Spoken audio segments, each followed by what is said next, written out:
Hello and welcome back to Existential Threads. This is my conversation with Dr. Matt Kaberlein, part two. So in part one, we did some serious debunking of the most popular diets, and now we're going to talk about the actual things beyond lifestyle that an individual can do today to maintain and optimize their health.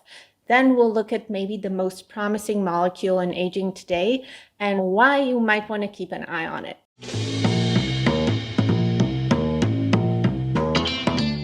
I think the lifestyle piece, everybody can take steps to improve their lifestyle, even if, independent of socioeconomic status. Again, I recognize there are disparities in food quality. That is the truth. But you can still take steps to improve your quality of diet, your exercise, your sleep, your social connections. All of that people can take action on. And that's important. But once you get outside of that, there are a few things that I think, most people can do with that are not, hugely expensive. So again, if you've got a primary care doc, I really think people should push for, at least the minimum of preventative diagnostics and blood testing. So for example, it's going to depend a little bit on your primary care situation, but most people don't get tested for vitamin deficiencies. And our data suggests that probably 80% of people, at least where I live in the Pacific Northwest, if you just look at the three that I think are particularly common, vitamin D, B12, and omega-3, probably 80% of people are deficient in one or more of those. That's a big deal. And, the impact on quality of life is pretty high. I mean, people will argue correlation versus causation. I think and that's important to recognize the difference. But unfortunately, sometimes people just argue it for the sake of arguing. I don't think anybody can really make a good faith argument that being deficient in one or more of those things is a good thing. So why not fix it, right? Trivially easy to fix, maybe $100 to get them measured. So, I think most people can do that. And if you're not getting that from your primary care doc, first ask for it. And if you still can't get it, there are now companies out there that offer direct-to-consumer blood tests. You can go get these things measured. So those are the kinds of things I think that, are low-hanging fruit, really don't take much effort to fix other than, getting the right supplement and taking it, and could have a relatively big impact for relatively low cost. You mentioned scans. I do think body composition, again, is something that if I were the healthcare czar, I would make sure everybody has access to this in the United States in their 40s or 50s. I think knowing your body composition is really important. And DEXA is a good way to do it. It's relatively cheap. There are companies now that offer DEXA scans for, I don't know, $50. So at least once a year, monitor your body composition. And the things you look for are bone density. If you have low bone density or if your bone density is trending downward, you want to know that so you can take steps to do something about it. Lean mass, visceral adipose, those are all things that will come out of a DEXA scan that will tell you if you are on a path to, frailty or metabolic disease. And you can take action and you can monitor. So those are the kinds I think about that aren't super expensive and that, most people can afford and get access to. Okay, when it comes to this kind of advice, I always feel kind of conflicted because, it's great that we have more tools and information and access, and our standards are higher. We're more proactive about our health. Some of us, we can ask our doctors for higher standards of care. But on the other hand, we're really, really way more preoccupied with our health, which where do you draw the line between healthy preoccupation with health and just health anxiety and obsession? And I think maybe it depends on the person, or maybe some of us don't really register the price that we pay, the mental and maybe also physical price that we pay for this preoccupation. So it's just something that I'm a bit conflicted about. So moving on, Matt mentioned DEXA scans, which I had known as bone density scans.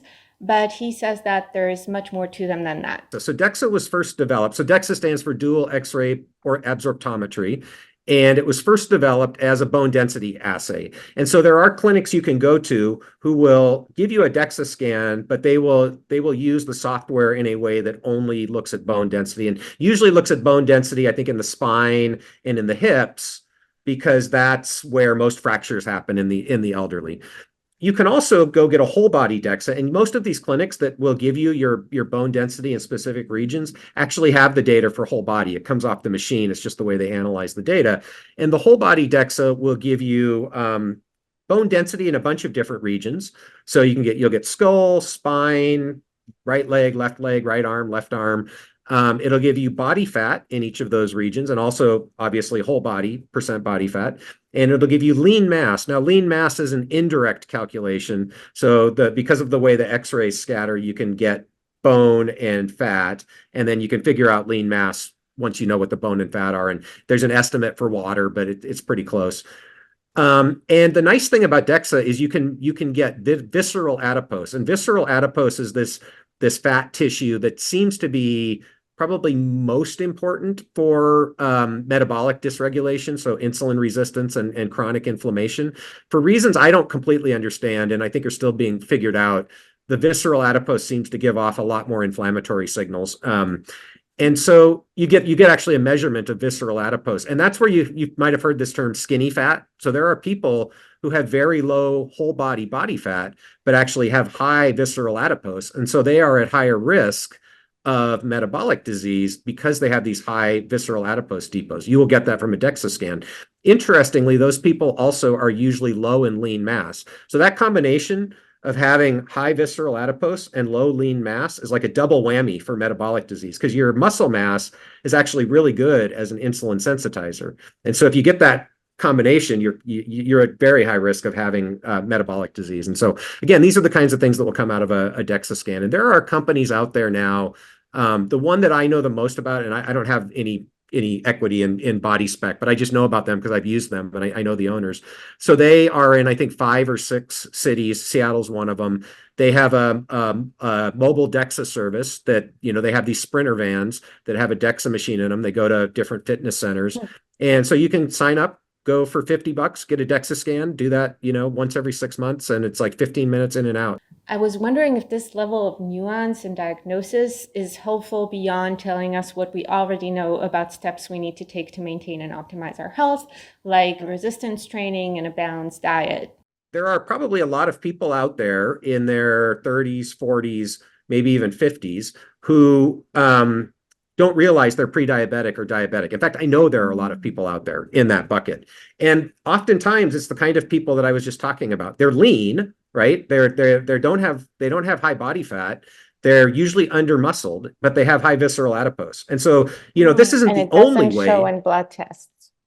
It may or may not. So what you'll often see, because again, the standard primary care blood tests, what do they measure? They measure fasting glucose and A1C, and that's it. And those are both, they're okay, but they're relatively crude markers. So unless you do something like continuous glucose monitoring, you may not pick up a pre-diabetic, or your doc would say, like for you, right? You're pretty lean, you're pretty young. Your doc, you might have a fasting glucose in the, I don't know, let's say 105. Put you in the pre-diabetic range, and your A1C is like 5.7, your doc would be like, your fasting glucose is a little high. Let's just watch it, right? Let's just see what happens.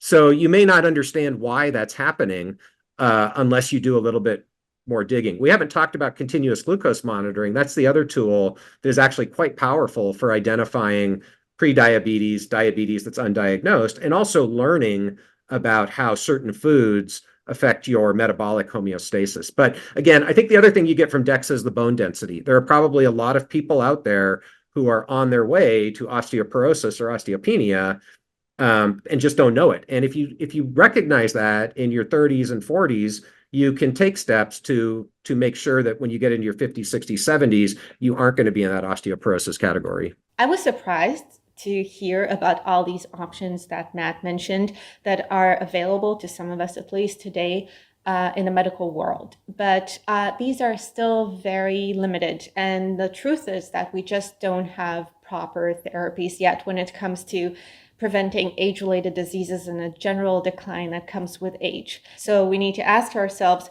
what is the equivalent to antibiotics, to vaccines, when it comes to the diseases that come with aging and the decline that comes with aging? So many scientists like Matt have been working on therapies, and Matt specifically has dedicated the last 2 decades of his work to a molecule named rapamycin that is really promising when it comes to preventing, treating, and maybe even reversing biological aging. Rapamycin is a drug that I've really been, thinking about since about 2005. So we, we were doing what we call an unbiased genetic screen for genes that affected lifespan. This was when I was a postdoc.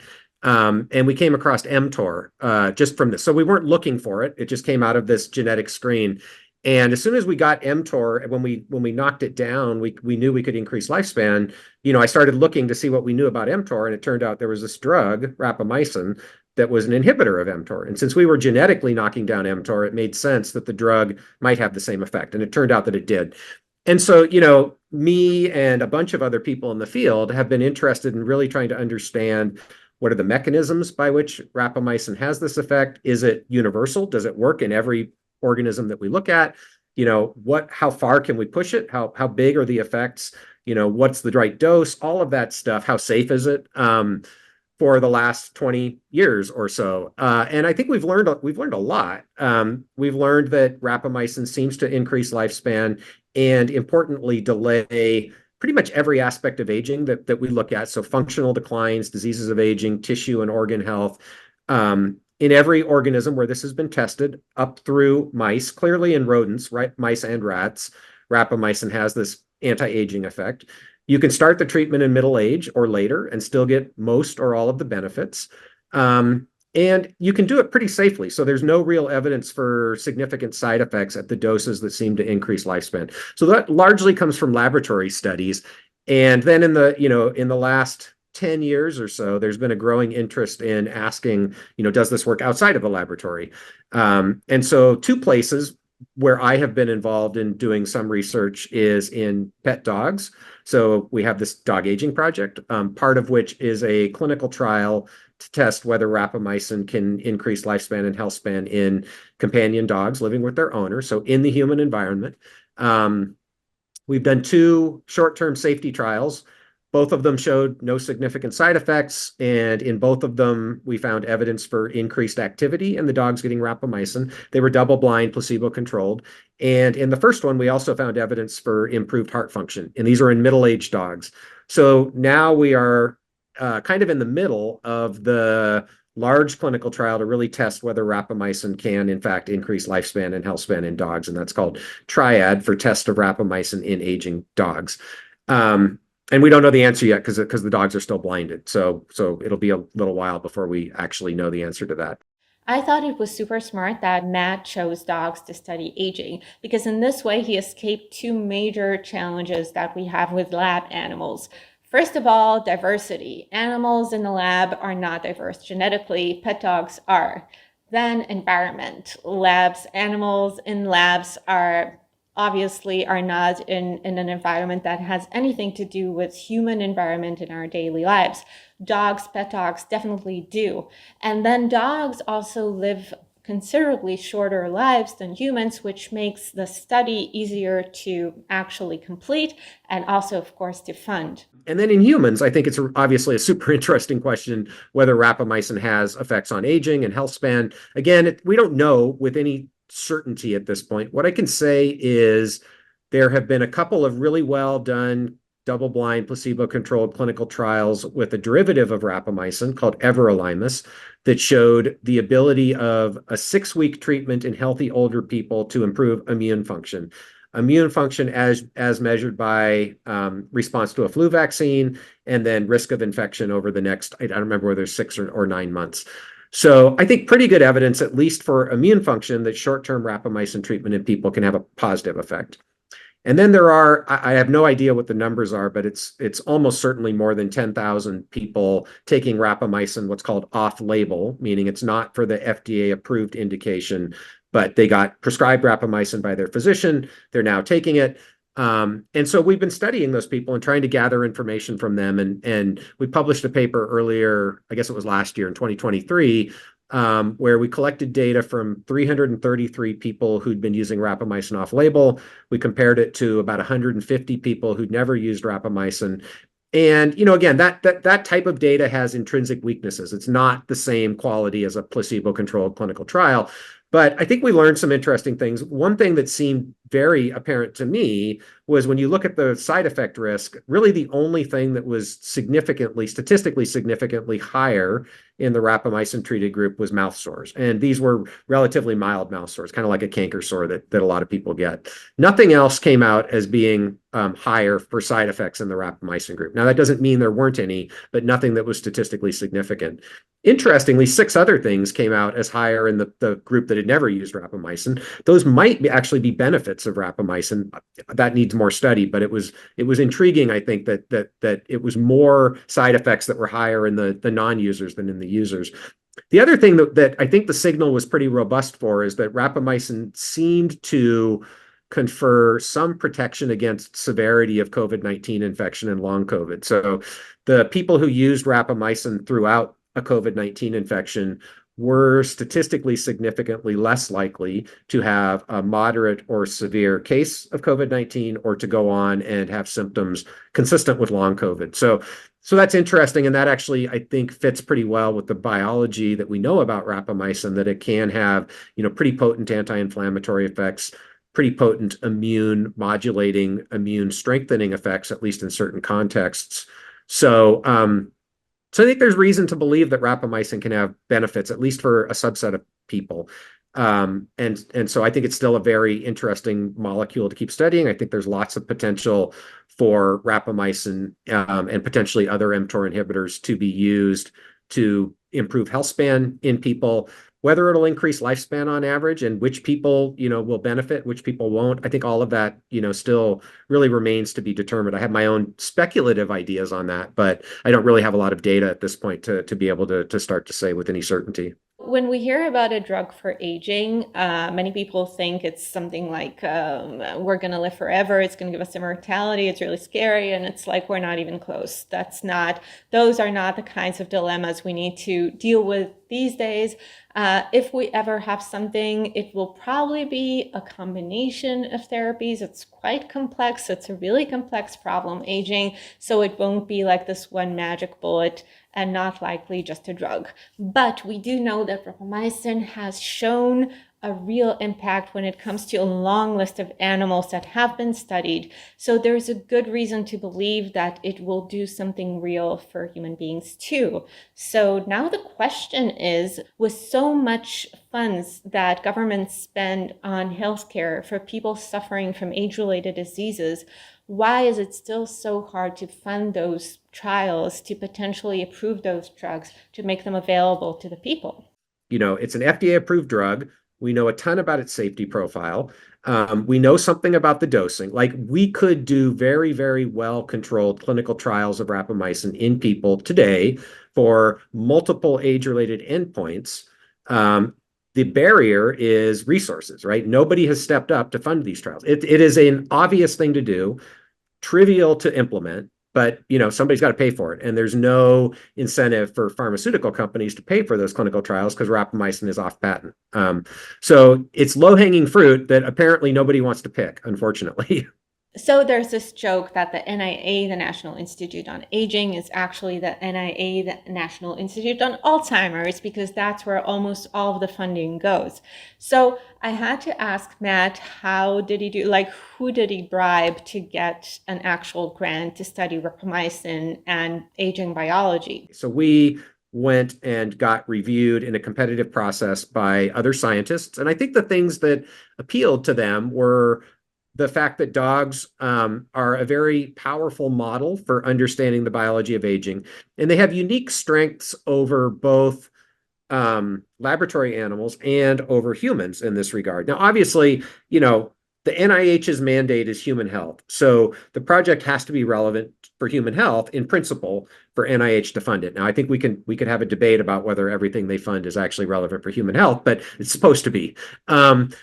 So I think if you want to understand aging in humans, you can make an argument that we should study aging in humans, and that's great. The problem is, we were just talking about a lifespan. How would we know how much rapamycin can extend lifespan in humans? To do that experiment, you need about 4 decades, right? So, or, $2 billion. So it's just not feasible. It's not realistic to think about asking those kinds of questions in humans. Likewise, if you want to understand what are the most important genetic and environmental factors that influence the biology of aging in humans, you really have to do a 50-year longitudinal study of aging on, 20,000 people. Again, that's going to cost hundreds of millions, if not billions of dollars to do well. Not feasible to really do that well. There are some longitudinal studies of aging in people that have been quite informative, but they also, I think, have been lacking in a lot of the insights that we would like to have because it just costs too much. So dogs are a model that can address both of those things because they age, roughly 7 to 10 times faster than people do. So you can do a large scale longitudinal study of aging, and you can do double blind placebo controlled clinical trials with lifespan as the endpoint in a few years, a few being 5 to 10. So I think that appealed to the reviewers that this was an animal that is genetically diverse, unlike most inbred strains of mice, that shares the human environment. So you've kind of checked the two boxes that where mice are really lacking, and that ages rapidly. And the fact that, people love their dogs. Most dog owners consider their dog to be part of their family, right? So the impact of slowing aging, improving health span and lifespan in people's family members, it's hard to argue that we're going to learn a lot about human biology and human aging. But even if we didn't, it's hard to argue that that's not going to have an impact on quality of life for people. So I think all of that, contributed to the rationale for funding the Dog Aging Project back in 2018, as well as I think the really solid scientific team that we put together at multiple institutions, had really high quality biologists in the field of aging biology, high quality veterinarians, high quality data science people, high quality epidemiologists, geneticists, genomicists. So it was a really solid team. And so the reviewers, felt that it was a project worth funding. After completing the 5-year funding from the NIA, Matt and his team have been able to fundraise to keep the project going for another year, but it's still unknown if the NIA is going to renew its support going forward. So in the meantime, the team has put together a nonprofit where philanthropic support can be received, and I would encourage you to consider making a donation. The website is dogaginginstitute.org.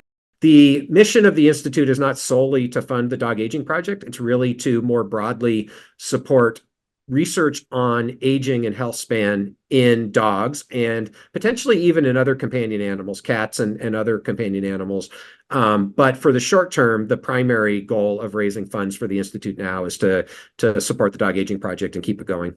So I was, of course, curious to know if this project, and when completed and successful, can help us accelerate studying and approving rapamycin for humans. You would hope so. I mean, again, I think it's really not clear to me why those trials haven't been funded given what we know already. But I think it would certainly increase confidence. Again, it doesn't prove, just because it works in dogs doesn't prove it's going to work the same way in people. But I think it would certainly increase confidence that that's more likely to be true because of what I alluded to earlier, that dogs check a couple of the boxes for the big weaknesses in mice, the genetic piece and the environmental piece. They're just, much more similar to humans in being genetically diverse and sharing our environment.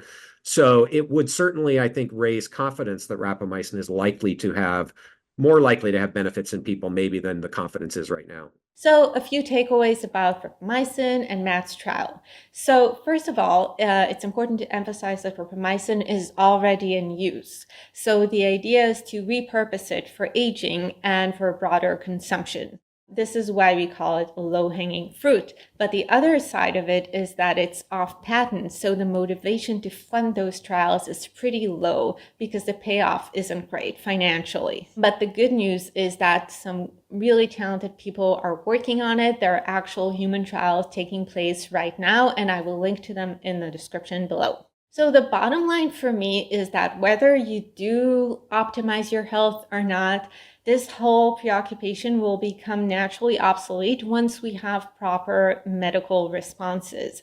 Because life is just too interesting to be all about life maintenance.